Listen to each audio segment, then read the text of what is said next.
செய்தியை பார்த்து வருகிறோம்.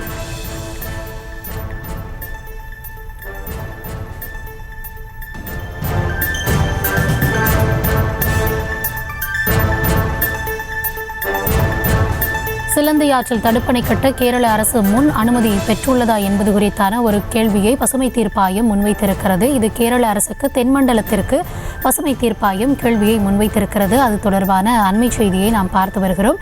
இது குறித்த விரிவான விவரங்களோடு இணைகிறார் எம்முடைய செய்தியாளர் மதியழகன்.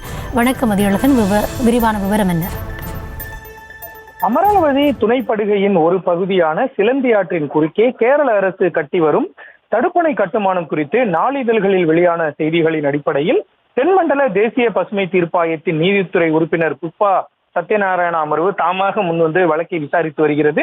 இந்த வழக்கு இன்று மீண்டும் விசாரணைக்கு வந்த பொழுது காவிரி தீர்ப்பாயத்தால் கேரள அரசுக்கு ஒதுக்கப்பட்ட பங்கான 3 TMC வரும் நீரைத்தான் சிலந்தியாற்றில் கழுங்கு கட்டி எடுக்கிறோம் என கேரள அரசு தரப்பில் வாதிடப்பட்டது. தமிழ்நாடு அரசு தரப்பை பொறுத்தவரை தடுப்பணை கட்டும் விபரத்தையே தமிழ்நாடு அரசுக்கு கேரளா தெரிவிக்கவில்லை எனவும் 3 TMC நீரைத்தான் எடுப்பார்கள் என்பதை எப்படி நம்புவது எனவும் எப்படி நீரை அளவிடுவது எனவும் கேள்வி எழுப்பப்பட்டது.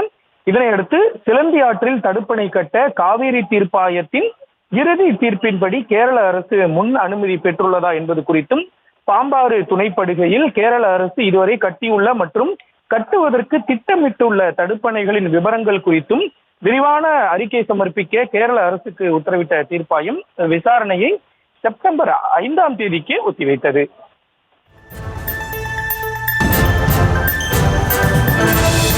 விவரங்களுக்கு நன்றி மதியழகன்.